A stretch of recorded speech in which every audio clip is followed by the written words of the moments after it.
BJP এসে বলবে, প্রধানমন্ত্রী এসে বলবে, তারপরে টাকাটা তো আপনারা দেবেন না, টাকাটা তো আমরা দেবো। তাহলে কেন করতে দিচ্ছেন না? কেন টাইম নষ্ট করছেন? প্রবলেমটা কি জানেন? যার বিয়ে সেই পুরোহিত, নিজেই স্বামী, নিজেই স্ত্রী, আর নিজেই পুরোহিত। ইলেকশনটা কেন্দ্রে, ইলেকশনটা রাজ্যের নয়। সবটাই করছেন বিজেপি পার্টি। এখানে কোথায় গণতন্ত্র? কোথায় গণতন্ত্র?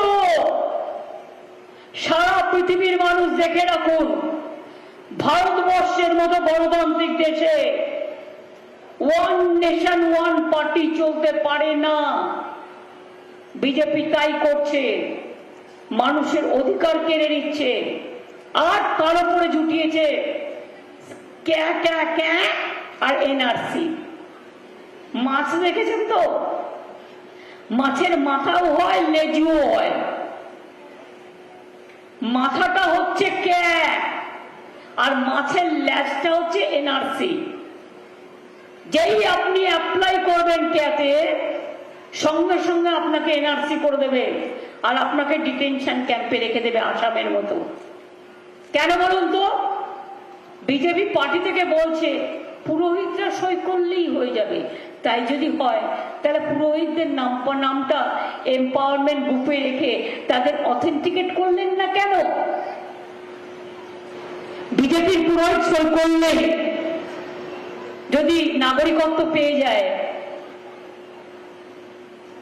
তারা তো অলরেডি নাগরিক।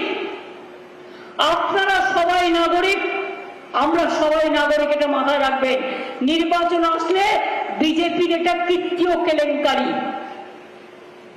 আমরা এনআরসি করতে দেব না, কে করতে দেব না, কারো অধিকার কেড়ে নিতে দেব না।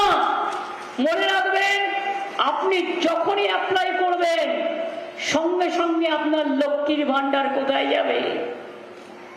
কন্যাশ্রী পাবে না, বিনা পয়সায় রেশন পাবে না, ভারতবর্ষের নাগরিক হবে না, বাংলার নাগরিক হবে না। আপনাকে দিয়ে লিখিয়ে নেওয়া হচ্ছে আপনি অনুপ্রবেশকারী, অর্থাৎ আপনি বাংলাদেশ থেকে অনুপ্রবেশ করেছেন। জিজ্ঞেস করুন না, এটা যদি এত ভালো হয়, যারা বিজেপির প্রার্থী তারা কেন করছে না? পার্টির চারটে লোক আদৌ নাম আছে কিনা কে জানে? কেউ করেনি কেন? তার কারণ আসামের লোক দেখে নিয়েছে।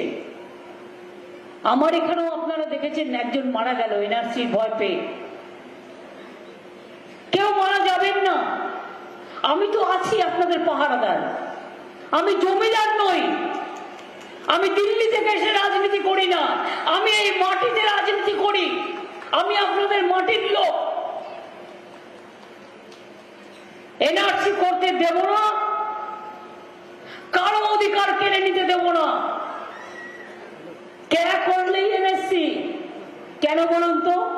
অনেকে আপনারা খবর রাখেন না। একটা কমিটি তৈরি করেছে, সেই কমিটিটার নাম হচ্ছে এম্পাওয়ারমেন্ট কমিটি। তারা নাকি কে সার্টিফিকেট দেবে। তাদের বলা হচ্ছে বাবা মায়ের জন্মের ঠিকুজি কুষ্টি নিয়ে এসো বাংলাদেশ থেকে। পারবেন তো নিয়ে আসতে? তাদের শিক্ষাগত যোগ্যতা নিয়ে আসতে পারবেন তো? আর দুই, কে যদি এতই এনআরসি থেকে আলাদা হয়, তা সেন্সাসের লোক কেন সেখানে ঢোকালেন? সেন্সাস ঢুকিয়েছেন মানে এর পরবর্তী পদক্ষেপ হচ্ছে এনআরসি।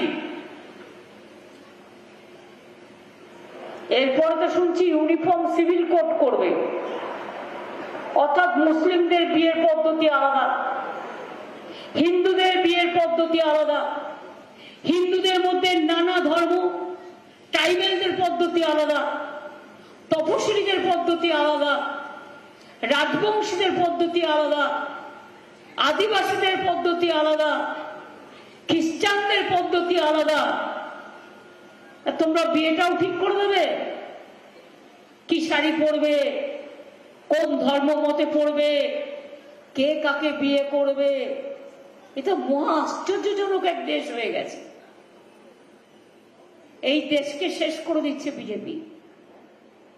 বাংলার মানুষ একমাত্র প্রতিরোধ করতে জানে, প্রতিবাদ করতে জানে, অন্যরা ভয় পায়। উত্তরপ্রদেশের বলবার ক্ষমতা নেই।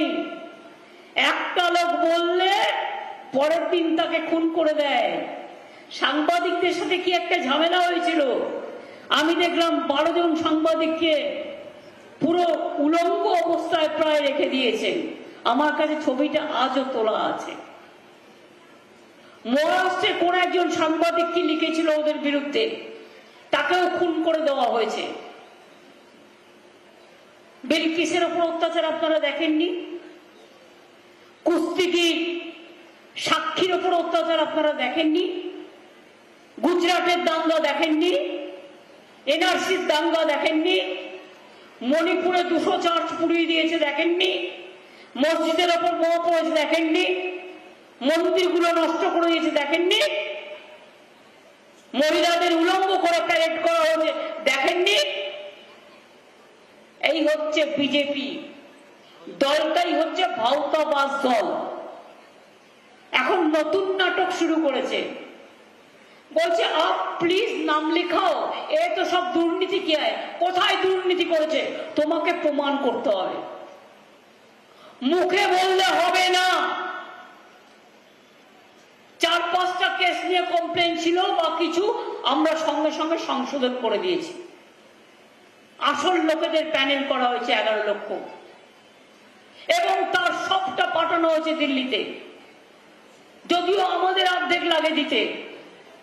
এবার বলুন আপনারা, 3 বছর ধরে কেন আবাস যোজনার টাকা দেননি? বাংলার বাড়ির টাকা কেন 100 দিনের কাজে 3 বছর ধরে কাজ দেন না, টাকা দেন না? কেন গ্রামীণ রাস্তার টাকা দেন না? 100 দিনের কাজ আমরা 45 দিন করিয়েছি, এবং এই বছর থেকে 50 দিন করে আমরা রাজ্য সরকার করব, আমরা টাকা দেব। আমরা দিল্লির কাছে হাত পাতবো না, আমাদের বাংলার লোক পাবে না। যে 11 লক্ষ বাড়ির কথা আমি বলছি, আমাদের বাজেটে বলা হয়েছে। এমসিসি কোড আছে বলে আমি বলছি তা নয়, 2 মাস আগে বলা আছে। মে মাসের পরে ওই 11 লক্ষ বাড়ির টাকা রাজ্য সরকার দেবে। তার কারণ এটা আমাদের বাজেটে পাস হয়ে গেছে। বাংলায় 1 লক্ষ রাস্তা আমরা করেছি, টাকা বন্ধ করে দিয়েছে। আরো 22,000 রাস্তা আমরা করেছি। পানীয় জল बोले बेड़ाচ্ছে घर घर में जल कौन दे रहा है? नहीं तो प्राइम मिनिस्टर दे रहा है। मेरा को एक क्वेश्चन है, घर घर में जल का प्रोग्राम में भी, पानी के भी 40% रुपया हमको देना पड़ता है। जो जमीन से जाएगा पाइप, उसको रुपया भी हमको देना पड़ता है राज्य सरकार को। जो जमीन का भाव है वो भी हम लोगों को करना पड़ता है। उसका बाद हो जाने का बाद मेंटेनेंस होगा, 2 दिन में बंद नहीं हो जाए, ये भी हमको करने पड़ता है। तो क्या किया, हमारा रुपया लेकर आप 25% कर रहे हैं और 75% हम कर रहे हैं, और बोलता है घर घर में पानी हम भेज रहे हैं। इतना झूठा कहानी बोलता है, झूठ बोले कौवा काटे। आप लोग को याद नहीं है 2014 में क्या बोला था? 5 बाग चाय बागान खोल देंगे। दूसरी बात था हर बैंक के अकाउंट में 15 लाख रुपया करके देंगे बीजेपी। और क्या बोला था? 2 करोड़ बेकार युवक युवती को नौकरी देगा। नौकरी देना तो दूर का बात, इंडिया में सबसे ज्यादा अनएम्प्लॉयमेंट है। हमारा बंगाल में नहीं, लेकिन इंडिया में है, और वो भी एडुकेटेड अनएम्प्लॉयड यूथ। 15 लाख रुपया कहा गया? अभी झूठ बोले कौवा काटे फिर बोलता है ईडी जो रुपया लिया है हम गरीब लोगों को बांट देगा। अरे भाई, वो तो जितना रुपया लिया है वो तो आपका पार्टी फंड में कब चला गया? बहुत पार्टी फंड में चला गया। रुपया लेते हैं और बोलता है बीजेपी पार्टी को दे दो। ऐसे बहुत सारे आदमी मेरे को चुपचाप करके बोला, छुपा रुस्तम का बात।